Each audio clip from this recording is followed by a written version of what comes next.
Bom dia, moçada! Tudo bem com vocês? Aqui quem vos fala é o professor Eugênio Bastos, canal Geogênio, a serviço dos alunos que gostam de estudar e passar em concursos. Moçada, vamos fortalecer o canal, dê aquele like, se inscreva no canal, compartilhe o vídeo e ajude o professor Eugênio Bastos a democratizar o ensino da geografia. Moçada, no nosso encontro de hoje, iremos falar sobre os compromissos assumidos pelos representantes que estiveram reunidos na COP26. Lembrando que a COP26 foi um encontro realizado na primeira quinzena do mês de novembro, no qual representantes de quase 200 países do mundo estiveram reunidos para discutir as questões inerentes às mudanças climáticas e aquilo que poderia ser feito para enfrentar um problema tão grave que ameaça, inclusive, a existência da vida humana em nosso planeta. Então, vamos lá. Aqui nós temos o símbolo, a logo da COP26, lembrando que esse encontro foi realizado na cidade de Glasgow, na Escócia. E vamos analisar os principais compromissos assumidos pelos países que estiveram representados na COP26. O primeiro tema: limitar o aumento da temperatura em 1,5 grau até o final do século XXI. Então, esse compromisso, aliás, já era largamente debatido antes da realização da COP26, uma vez que a comunidade científica alertava governos de vários países do mundo a respeito da necessidade de adotarem medidas que pudessem conter o ritmo do aquecimento global, ou seja, o ritmo de elevação da temperatura em nosso planeta. Esse aumento da temperatura em 1,5 grau é na era industrial, ou seja, aquela era que teve início com a primeira revolução industrial por volta de 1750, lá na Inglaterra, e que de lá para cá a temperatura do planeta foi subindo gradativamente em razão do emprego crescente dos combustíveis de origem fóssil, a princípio o carvão mineral, e com a segunda revolução industrial, o crescente emprego do petróleo. O petróleo e o carvão mineral são as duas fontes de energia de origem fóssil mais utilizadas no mundo. Então, como a queima do carvão mineral e derivados do petróleo contribui para o aumento das emissões dos gases do efeito estufa na atmosfera, ora, adotar medidas que possibilitem a redução dessas emissões é de suma importância para que nós possamos alcançar essa meta de impedir que a temperatura média do planeta possa subir mais do que 1,5 grau até o final do século XXI. Os cientistas acham pouco provável que nós consigamos alcançar essa meta. Os cientistas acreditam que a temperatura média do planeta deverá subir em até 2 graus e 4 décimos até o final do século XXI, caso não venham ser adotadas outras medidas que possibilitem conter o aumento da temperatura em nosso planeta. Mas é claro que as medidas anunciadas recentemente, no dia 13 de novembro, pelos representantes que estiveram reunidos na cidade de Glasgow, já é um alento, uma vez que nos dá a esperança de que poderemos alcançar essa meta se ocorrer um esforço conjunto não só dos países desenvolvidos, assim como dos países em desenvolvimento, para podermos enfrentar essa crise climática que estamos vivenciando, decorrente, claro, do aquecimento global. Essa imagem aqui mostra a Terra com termômetro. A ideia aqui é mostrar a vocês a elevação da temperatura média do planeta. Aqui nós temos acelerar a diminuição do emprego do carvão mineral. Antes do encontro, o texto que foi elaborado e que foi apresentado em Glasgow previa a eliminação do uso do carvão mineral e a eliminação progressiva dos derivados de petróleo como fonte de energia. Só que esse texto inicialmente apresentado enfrentou objeções, uma forte oposição, por exemplo, da China e da Índia, que são dois países que dependem muito do uso do carvão mineral, que, aliás, é a principal fonte de energia das matrizes energéticas dos dois países. Também enfrentou oposição da Rússia, da Arábia Saudita e de outros países que são grandes produtores mundiais de petróleo e derivados. A Rússia não é só grande produtora de petróleo, gás natural, mas também é grande produtora de carvão mineral. A Rússia detém uma das maiores reservas internacionais de carvão mineral, enfim. Mas o texto que foi assinado pelos representantes prevê a redução do emprego do carvão mineral, não a sua eliminação, como era proposta anteriormente, mas a redução do emprego do carvão mineral como fonte de energia é um avanço significativo. A redução do uso de derivados de petróleo vai ser uma realidade, já está sendo uma realidade que está em desenvolvimento na sua fase embrionária, porque agora estamos vendo aí, ou vivenciando, a entrada de uma geração nova de carros elétricos, e vários países, inclusive da União Europeia, já anunciaram que até o final dessa década, outros até o final da próxima década, irão eliminar por completo veículos automotores movidos a derivados do petróleo, enfim. Então o carro elétrico ele vai se tornando uma realidade e futuramente carros movidos a derivados de petróleo serão restritos, mais precisamente, a determinados países em desenvolvimento. Os países desenvolvidos vão eliminar gradativamente a sua frota de veículos automotores. Quando eu falo, não é só carro de passeio, não. Estou me referindo a ônibus, estou me referindo também a caminhões, e a indústria automotiva está avançando muito rapidamente no desenvolvimento de novas tecnologias nesse sentido.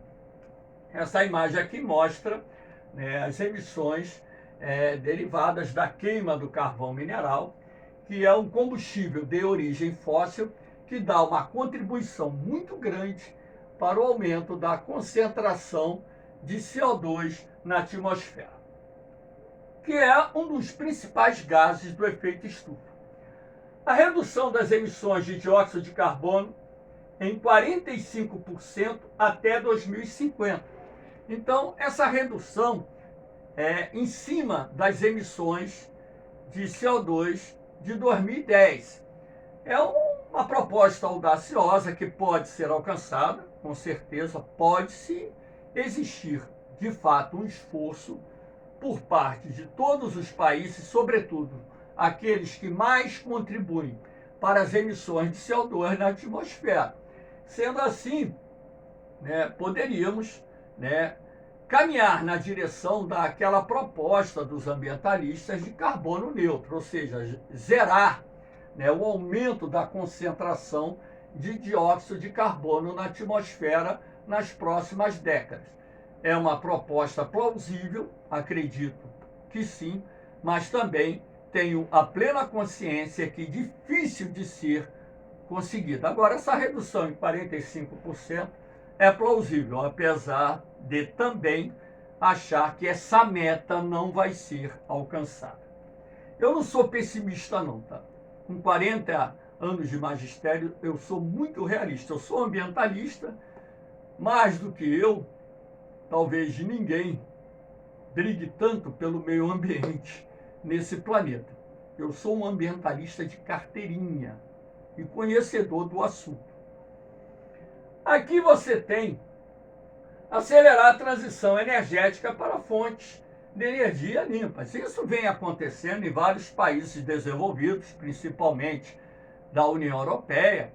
A própria China hoje é o país que mais investe em fontes de energia limpa, até mesmo porque a China é, na atualidade, o país que mais contribui com as emissões de gases do efeito estufa na atmosfera. China e Estados Unidos lideram, né, o ranking dos países que mais contribuem com as emissões de gases do efeito estufa na atmosfera. Então, acelerar essa transição para o desenvolvimento de fontes de energia limpas e renováveis é uma meta a ser cumprida, plausível. Acredito que muitos países conseguirão alcançar essa meta, até mesmo porque aqueles que têm um governo que apresentem maior compromisso com as questões ambientais, com certeza estarão mais próximos de alcançarem essa meta. Então você tem a energia eólica, a energia solar, a energia dos oceanos,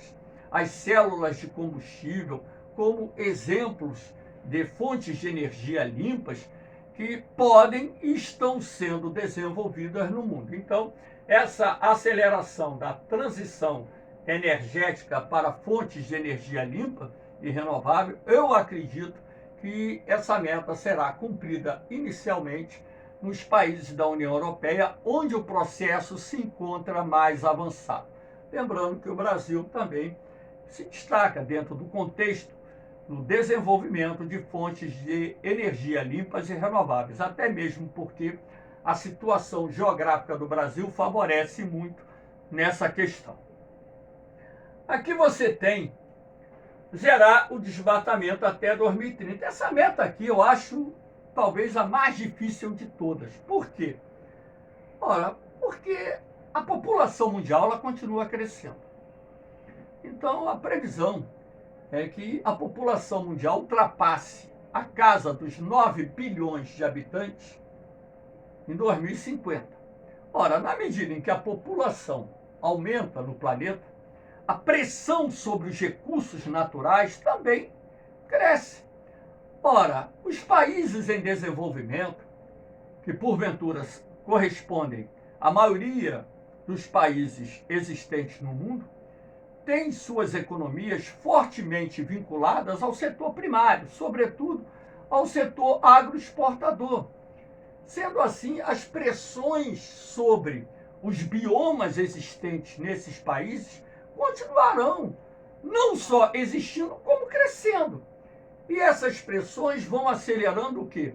O ritmo de desmatamento, como acontece aqui no Brasil, com o Cerrado, com a floresta amazônica, que vem perdendo milhões ou milhares de quilômetros quadrados a cada ano, em função principalmente da expansão das atividades agrárias, a agropecuária, não só a criação de gado, como também a produção de grãos.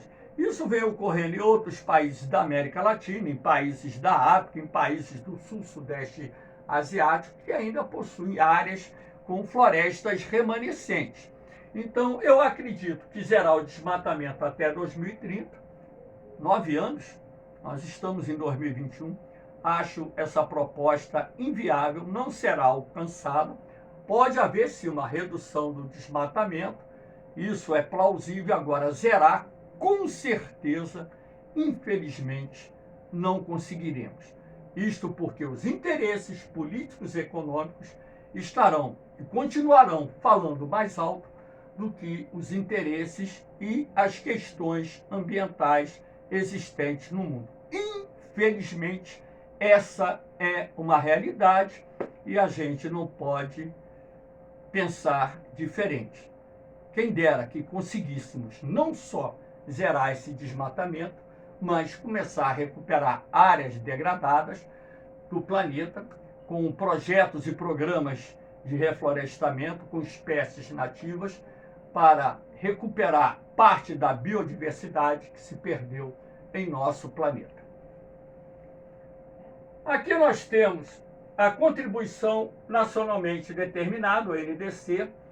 É uma contribuição que cada país, é uma meta, na verdade, que cada país, cada governo estabelece no que diz respeito aos seus projetos voltados, né, ao combate ao aquecimento global, combate ao desmatamento, o desenvolvimento de mecanismos de desenvolvimento limpo, MDL, que foi criado, inclusive, em 1998, lá no Japão. Enfim, então, essas metas, elas podem ser alcançadas a partir do momento que os governos estabeleçam metas plausíveis e confiáveis e trabalhe nesse sentido. Não adianta você estabelecer metas, vamos dizer assim, no que diz respeito à redução das emissões de gases do efeito estufa, metas de reduções de desmatamento, metas de desenvolvimento de fontes de energia limpas e renováveis e outras metas que estejam direta e indiretamente vinculadas não só às questões climáticas, mas também às questões ambientais como um todo, se você não cumpri-las. Você criar meta, é só você reunir especialistas no assunto, pedir para que eles estabeleçam um cronograma e apresentar. Agora, uma coisa é você apresentar essas metas e a outra é você cumprir aquilo que você está apresentando, ou seja, está se comprometendo a fazer. É o que acontece em muitos casos com vários governos mundo afora. Governos que estabelecem metas, mas que, na verdade, essas metas são criadas para enganar a sociedade e a comunidade internacional, porque não há compromisso verdadeiro em cumprir determinadas metas que foram pré-estabelecidas por certos governos no mundo. Então, essas metas, né, a contribuição nacionalmente determinada, a NDC, então, a cada ano, houve um avanço muito grande. A gente não pode negar que houve um avanço enorme aqui nessa questão, porque a cada ano os países terão que apresentar um relatório em cima daquilo que eles se proporam a fazer. Então, se não estão cumprindo aquilo que eles se proporam a fazer, isso pode causar um mal-estar a nível das relações internacionais, inclusive uma pressão de determinados países que estão cumprindo aquilo que se proporam a fazer. Então, é necessário que os governos tenham essa consciência de que estabeleçam metas plausíveis, ou seja, aquelas que eles realmente possam cumprir para que a comunidade internacional, sobretudo aquela que envolve os países mais ricos e que hoje exercem maior pressão sobre as questões ambientais, não fiquem contra ou desenvolvam políticas retaliativas que possam prejudicar os interesses nacionais. Então, acho isso aqui um avanço interessante, uma vez que todo ano os governos terão que apresentar um relatório em cima das metas que elaboraram, e em cima desses relatórios saberemos se estão ou não cumprindo essas metas, sabendo também que relatórios podem ser manipulados. A gente tem que sempre andar com os pés no chão. O fundo de financiamento. A ideia de se criar um fundo de financiamento é uma coisa relativamente recente. Alguns anos atrás, estipulou-se que os países desenvolvidos iriam criar um fundo de 100 bilhões de dólares para ajudar os países em desenvolvimento a adotar medidas que pudessem caminhar no sentido da sustentabilidade ambiental. Então, medidas para conter os desmatamentos, medidas para conter a poluição atmosférica, programas de reflorestamento, projetos de desenvolvimento de mecanismos limpos, enfim. Então, esse fundo, na verdade, ele foi proposto lá por volta de 2020, quando deveria iniciar a liberação de recursos para os países em desenvolvimento, mas o montante de recursos liberados ficou bem abaixo daquilo que inicialmente havia sido proposto. Então, agora estipulou-se, que em 2024, os países desenvolvidos, até 2024, eles estipulem um montante de recursos a serem repassados para os países em desenvolvimento a partir de 2025. Alguns analistas acreditam que esse fundo será até superior a 100 bilhões de dólares.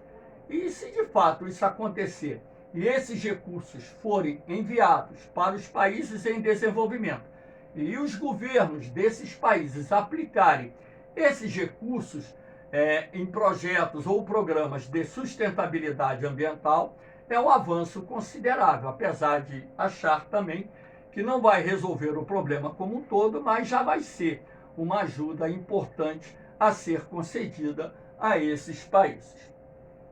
Aqui nós temos o fundo a países afetados pelas mudanças climáticas. Foi uma proposta apresentada na COP26 que se criasse um fundo para os países mais afetados pelas crises climáticas, pelas calamidades naturais causadas pelas mudanças climáticas.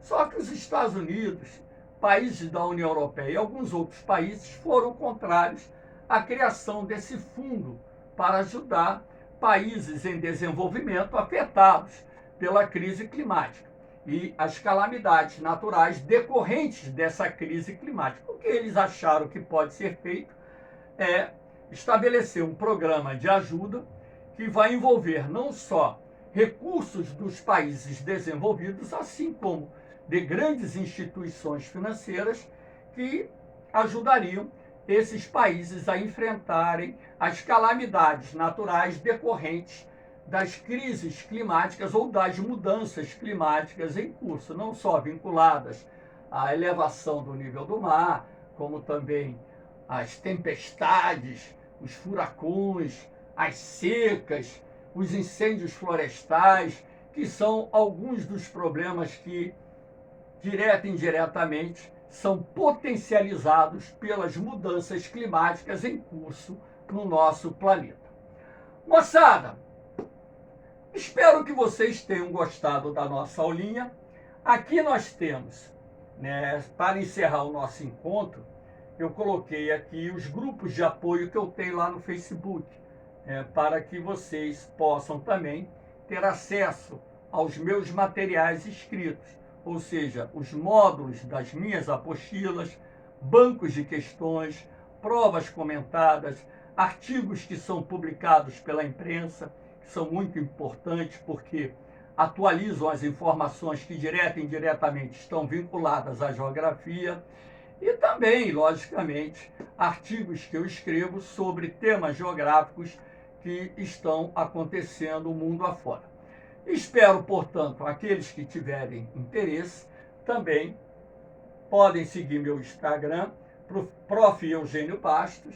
Terei o máximo prazer de recebê-los lá. E também nesses grupos vocês podem tirar dúvidas não só de geografia, como também de outras matérias, uma vez que nesses grupos existem videoaulas de outras disciplinas, de professores, amigos meus, e outros que eu nem conheço pessoalmente, mas ajudo a divulgar o trabalho, porque o objetivo do canal Geogênio e desses grupos aqui é ajudar você a passar em concurso. Valeu, moçada! Um beijão no coração de vocês. Um forte abraço. Fiquem com Deus. Eu vou, mas eu volto, hein? Fui!